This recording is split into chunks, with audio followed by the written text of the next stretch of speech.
చూడాలనిపిస్తుంది నాకు. అది అనుబంధం. అలాంటి మిమ్మల్ని ఓసారి చరిత్ర,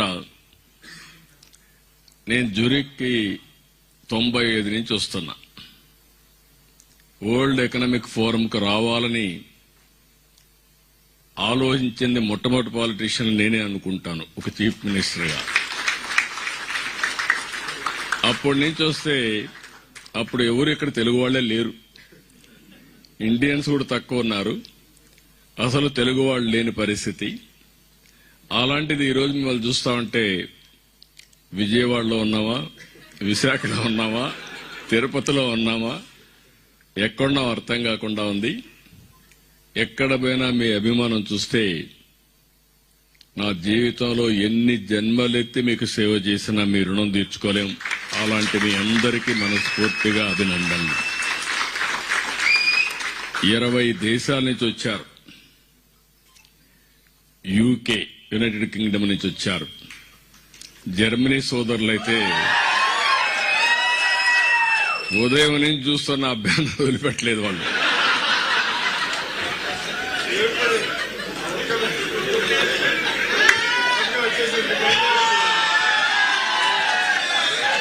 గుడ్. ఒకప్పుడు నేను ఐర్లాండ్కి వచ్చాను కానీ ఒక్కరు కనపడలా ఆ రోజు. ఈ రోజు ఐర్లాండ్ లో చూస్తే ఏ పాష్ లొకాలిటీకి పోయి గట్టిగా తెలుగులో మాట్లాడితే 1000 మంది జాయిన్ అయిపోయే పరిస్థితికి వచ్చారు, 100 మంది. ఇదే మాదిరిగా స్వీడన్, చేలిపైకెత్తండి, స్వీడన్ వాళ్ళు చేలిపైకెత్తండి. అదే మరి Netherlands, Italy, France, Switzerland, Denmark, Norway, Finland, Belgium, Africa, Poland, Spain, Malta, Latvia, Cyprus, Portugal, Luxembourg, అన్ని దేశాల్లో తెలుగు వాళ్ళు ఉన్నారంటే చాలా సంతోషం. ఇప్పుడే అడిగాను, ఎన్ఆర్టీకి ఎంతమంది మెంబర్షిప్ ఉందంటే 2 లక్షల మంది మెంబర్షిప్ కలిగిన వ్యవస్థ ఎన్ఆర్టీ అని చెప్పి కూడా నేను మీకు తెలియజేస్తున్నాను. 148 దేశాల్లో ఎన్ఆర్టీ వ్యవస్థ ఉంది. ఇప్పుడు 195 దేశాలు, 195 దేశాల్లో తెలుగు వాళ్ళు ఉన్నారు కానీ ఎన్ఆర్టీ ఉండేది మాత్రం 148 దేశాల్లో ఉంది. తొందరలోనే మిగిలిన 47 దేశాల్లో కూడా ఎన్ఆర్టీ వ్యవస్థ ఏర్పాటు చేయాలి. ప్రపంచం మొత్తం అన్ని దేశాల్లో ఉండే ఏకైక వ్యవస్థ ఎన్ఆర్టీగా ఉండాలని చెప్పి మరొక్కసారి విజ్ఞప్తి చేస్తున్నా. ఈరోజు మిమ్మల్ని అందరినీ చూస్తే 40 లక్షల మంది ఎన్ఆర్ఐస్ అన్ని తెలుగు వాళ్ళంతా వివిధ దేశాల్లో ఉన్నారు. అంటే ఒక 10%, ఇది ఒక 20% పెరగాలి. భారతదేశంలో మొత్తం 4 కోట్ల మంది విదేశాల్లో ఉన్నారు, ఎన్ఆర్ఐస్ ఉన్నారు. ఇవన్నీ కూడా ఓసారి 118 తెలుగు అసోసియేషన్లు ఎన్ఆర్టీతో అసోసియేట్ అయ్యారు. 400 తెలుగు అసోసియేషన్స్ ఇంకా ఉన్నాయి. అంటే అందరూ అసోసియేషన్స్ పెట్టుకుని వివిధ కార్యక్రమాలు చేస్తున్నారు. ఇప్పుడే సంక్రాంతి బ్రహ్మాండంగా ప్రైజులు కూడా ఇప్పించారు. అచ్చ తెలుగువాడు పిల్లలను చూస్తే పంచె కట్టుకొని ముచ్చటేస్తున్నాడు. అంత బాగా, అంటే మన సాంప్రదాయాలను కాపాడుకోవడానికి కోడి పందాలు తప్ప అన్ని చేశారు ఇక్కడ. అవి కూడా అలో చేయరు కాబట్టి చేయలేదు, కానీ లేకపోతే అది కూడా మీరు చేసేవాళ్ళు.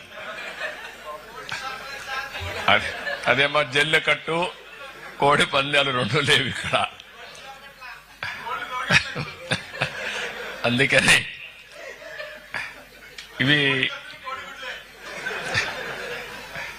ఇవన్నీ చూసినప్పుడు చాలా సంతోషం.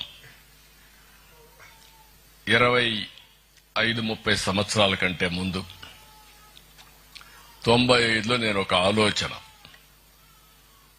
భవిష్యత్తు ఏ విధంగా ఉండబోతుందని ఒక ఆలోచన చేశాను.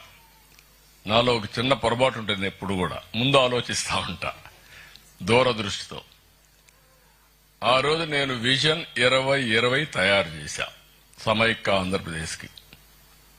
అందరూ నన్ను ఎగతాళి చేశారు. 420 అన్నారు, ఈయనకేమీ రాదన్నారు, ఈయన చేసేదంతా వేస్ట్ అన్నారు. ఐటీ అంటే ఐటీని గురించి కూడా ఐటీ తిండి పెడుతుందన్నారు. కానీ ఈరోజు మిమ్మల్ని చూస్తే నా ఒక్క పబ్లిక్ పాలసీ, ఐటీని ప్రమోట్ చేయాలనుకున్న నిర్ణయం ఈరోజు ప్రపంచంలో 195 దేశాల్లో తెలుగు వాళ్ళు ఉన్నారంటే అది ఆ రోజు తీసుకున్న ఒక్క నిర్ణయం. ఇలాంటి అనేక నిర్ణయాలు చేశాం. ఎప్పుడు కూడా మీరు గుర్తుపెట్టుకోవాల్సింది, ఒక పబ్లిక్ పాలసీ ఒక డెడ్లీ కాంబినేషన్.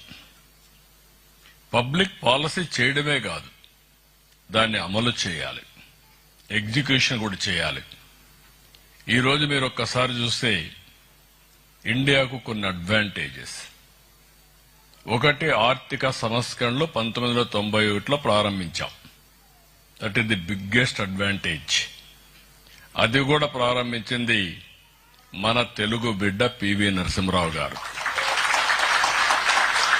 దేశానికి ఒక దశ దిశ నిర్దేశించాం. ఆ తర్వాత మీరు చూస్తే సరే, ఇప్పుడే అందరూ మాట్లాడారు. ఈరోజు ఎన్టీ రామారావు గారు తెలుగు జాతి ఉన్నంత వరకు తెలుగు వారి గుండెల్లో శాశ్వతంగా ఉండే ఏకైక నాయకుడు ఎన్టీఆర్. నిన్నే 30వ వర్ధంతి కూడా చేసుకున్నాం. రెండో అడ్వాంటేజ్, అరౌండ్ 95 mid-90s లో టెక్నాలజీ అడ్వాంటేజ్ తీసుకున్నాం. ఫస్ట్ మూవర్ అడ్వాంటేజ్ మనం తీసుకున్నాం. మూడోది, ఈరోజు మీరందరూ గుర్తుపెట్టుకోవాలి, డెమోగ్రఫిక్ డివిడెంట్ అడ్వాంటేజ్ ఉండే ఏకైక దేశం భారతదేశం. ఈరోజు జర్మనీని చూస్తున్నా. ఒకప్పుడు జర్మనీకి ఎవరు వచ్చేవాళ్ళు కాదు, చాలా అడ్వాన్స్డ్ లో ఉండేవాళ్ళు. టెక్నాలజీ అంటే జర్మనీ. ఇంకా కూడా ఎకానమీలో మీరు చూస్తే ఇప్పటికి మనం 4th లార్జెస్ట్ ఎకానమీకి వచ్చాం. మొన్నే ఇప్పుడిప్పుడే జపాన్ క్రాస్ చేశాం. తొందరలో జర్మనీని క్రాస్ చేయబోతున్నాం. 2028కి భారతదేశం 3rd లార్జెస్ట్ ఎకానమీగా ఉంటుంది.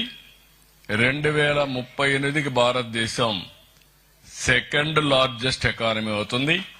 2047కి మీరు గుర్తుపెట్టుకోండి, నెంబర్ 1 ఎకానమీ కావాలనేది మనందరి ఆలోచన, ధ్యేయం.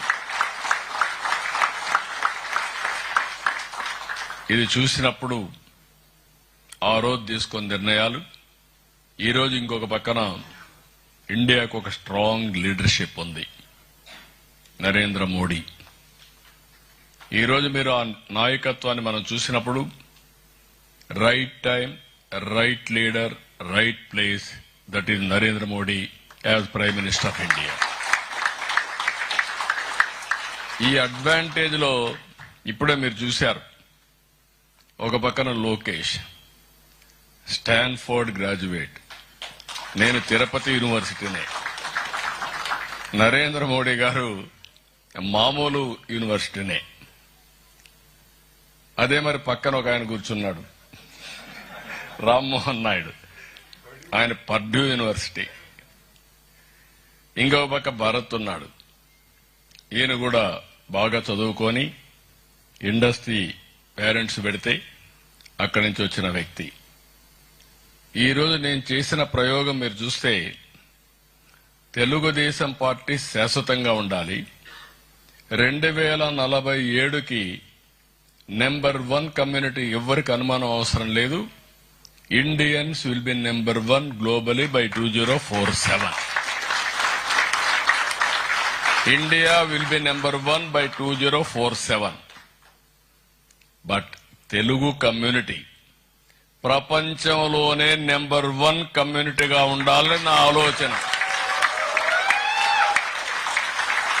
ఎవరికైనా అనుమానం ఉంటే తీసేయండి మీ మైండ్లో నుంచి, ఇది సాధ్యం కాదని. ఈ రోజు ఉన్నాడు రామ్మోహన్ నాయుడు, 12 ఏళ్ల నుంచి ఎంపీగా ఉన్నాడు.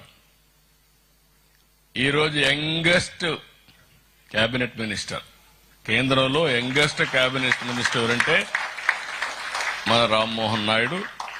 అదే మరి బాగా చదువుకున్నాడు.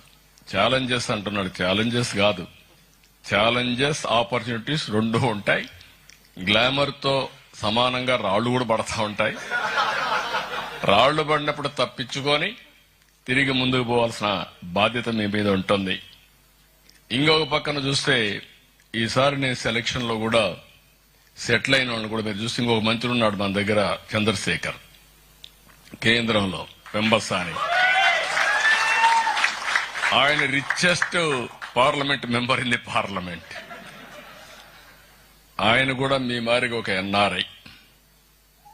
నేను ఇచ్చిన పాలసీ అందిపుచ్చుకొని అమెరికాకు పోయి, అమెరికాలో గుంటూరు మిర్చది, అమెరికాకి వెళ్లి అమెరికాలో ఒక ఐటీ కంపెనీ పెట్టి హెల్త్ లో ఈరోజు one of the richest parliament member అయ్యారు. ఈరోజు మీ అందరు నేను చూస్తున్నాను, నేను ఎక్కడికక్కడ మీ అందరితో మాట్లాడుతున్నా.